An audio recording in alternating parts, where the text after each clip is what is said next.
Hello, welcome to another English Sparkling with Tweedy video.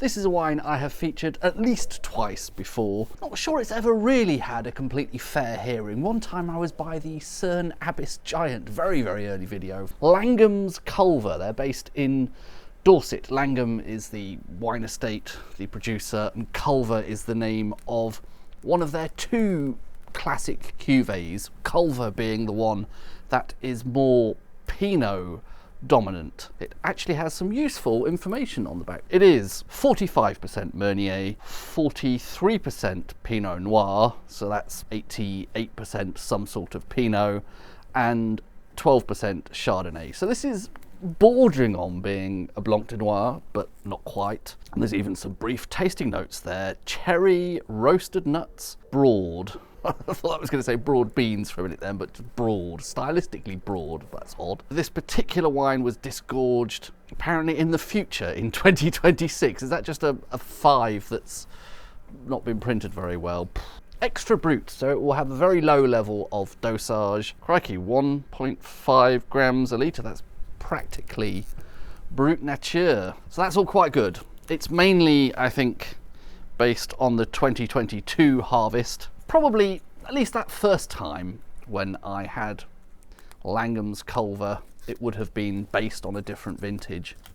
So at least for that one, it's fair to reassess. I think, did I also have a bottle at some point that perhaps hadn't been stored so well? I bought it from a wine bar where it had been stored in the fridge, possibly for ages. I don't think that's good for sparkling wine to spend weeks on end or months even on end in the fridge. Apparently, I'm not quite sure I understand the dynamics of that, but anyway, enough babble. I've actually ordered a mixed case of 6, all from Langham, because I noticed they have absolutely swept the board at the awards from the recent Wine GB Awards 2025. Nice deep golden colour there, suggesting that there is a fair amount of Pinot content. Very fine looking bubbles, looking into that. And I think the first nose before giving it a swirl is maybe some kind of stone fruit there. They suggested cherry in the tasting notes there. Cherry and roasted nuts, interesting. I suppose we could call cherry a stone fruit. Cherry is a stone fruit. What am I talking about? It's definitely a stone fruit. To me, that veers a little bit more towards the sort of peachy, nectarine-y, apricot-y sort of character, but I can kind of see what they're getting at with cherry there. Nice Pinot character, nice stone fruit type Pinot character on the nose. And yeah, there is more to that. There's a little bit of something slightly honeyed and perhaps nuts, yeah, maybe. And a little bit of sweet, bready sort of autolytic character, definitely more in the realms of brioche rather than yeasty, toasty sort of notes. Nice, sweet, soft sort of bready aroma. Almost cakey actually, which is interesting because it's such a low dosage there. Nice nose. All really sort of bright and fresh. That is a good sign. Let's see if anything happens with a bit of agitation. I think there is possibly a bit of apple in the mix there. It might be more red apple. But again, bright, fresh nose, really appealing. And those extra backgrounds of possibly nuts. Maybe they've just put that idea into my head. I'm not sure if I would have got that otherwise, but definitely some nice brioche notes. Bit of something citrus there as well. Very appealing nose. I like that a lot. More of the same on the palate, but really lovely. I'd forgotten quite how nice this was. More stone fruit, getting actually a hint of honey there again. I think I felt like I got a whiff of that on the nose, but tiny little edge of honey, considering how low the dosage is, how little sugar has been added. There's some lovely little flashes of sweetness. Overall, this is definitely a very dry style, but just the fruit itself has delivered some slight flashes of sweetness, which are very appealing. And that is really crisp, mineral.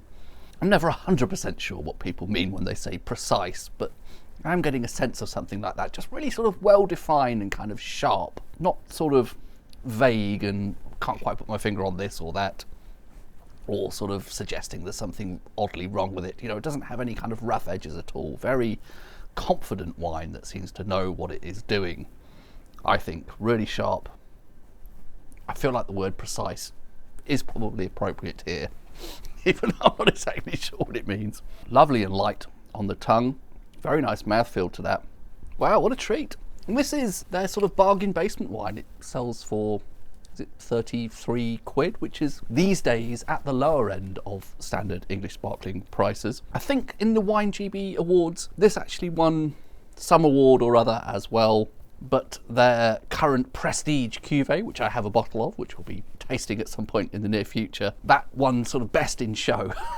That's like Crufts, isn't it? That was the overall winner of Wine GB's awards for 2025. The absolute best wine of everything they tasted, apparently. It is pretty pricey as well. But I think that, for 33 quid, is a little gem. That's a very, very nice style. Very, very Pinot dominant, very Pinot in character. Lovely expression of all those stone fruits and the sophistication of Pinot. Actually slightly more Meunier than Pinot Noir here. Just a really smart, really delicious wine. That an absolute delight. I doubt very much that Prestige wine will be 3 times as nice as this, but it is 3 times the price. I don't think that's going to be easy to improve on. Well done, Langham. An absolute treat. Really enjoying that. Cheers.